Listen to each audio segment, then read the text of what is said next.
So, there's a lot of talk about innovation, green fuels, etc. I know that you're not very bullish on, green fuels entering the tanker space anytime soon because of the cost of it, etc. But just looking at innovation in general, do you see a lot of exciting projects, whether that's big or small, that you cover, or is tankers a bit unique that it needs to be cost efficient? Hence, it's very hard to disrupt anything big on the ships and how they operate.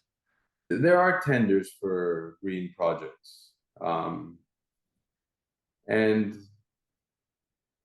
they're valuable because it gives you insight into how to run, you know, a new subsegment of our industry with a different propulsion fuel. And I think having that knowledge going forwards at some point will be useful and will give you an edge over the competitors who don't. The problem is that these projects have very, very low returns.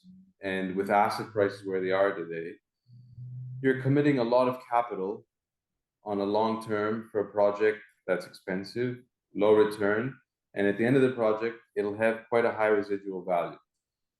So and you're making an investment on one of potentially few types of fuels, hoping that in 5 years that's the one that will prevail, or ones that will prevail.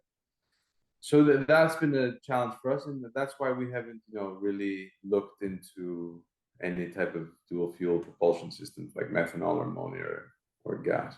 We do, on the private side, have 2 new buildings in Japan that we're looking at 2 different types of carbon capture technology. We feel that carbon capture is easier to fit within the tanker space. I mean, you do load from somewhere close to the production area, so you should have some place to deposit in.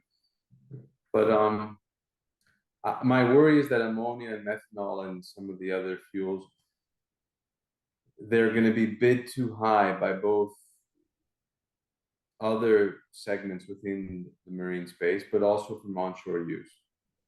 And that it may not be viable to be using this.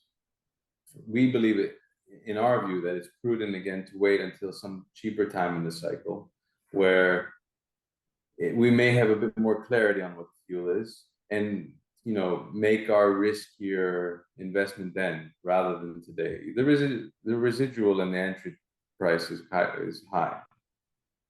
I agree with you on that take. Have you ever considered, the combination carrier models that you take wet one way and dry materials the other way? Because I always found that a bit of an interesting concept. And I know we have, of course, one company that does it, but do you entertain those types of innovation to combine different materials? Is that just very hard in practice to take out in a good way? I think that Klaveness has done an unbelievable job with that company, because even there were these VLOCs built by Nobusu in the previous cycle. I don't know if you know much about him, but he's an interesting character. They were meant to carry iron ore one leg and crude oil the previous.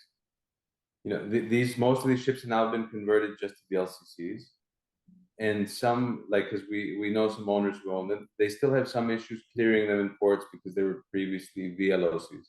But now they've been converted completely to VLCCs. They can't carry ore anymore. They don't have hatch covers or anything.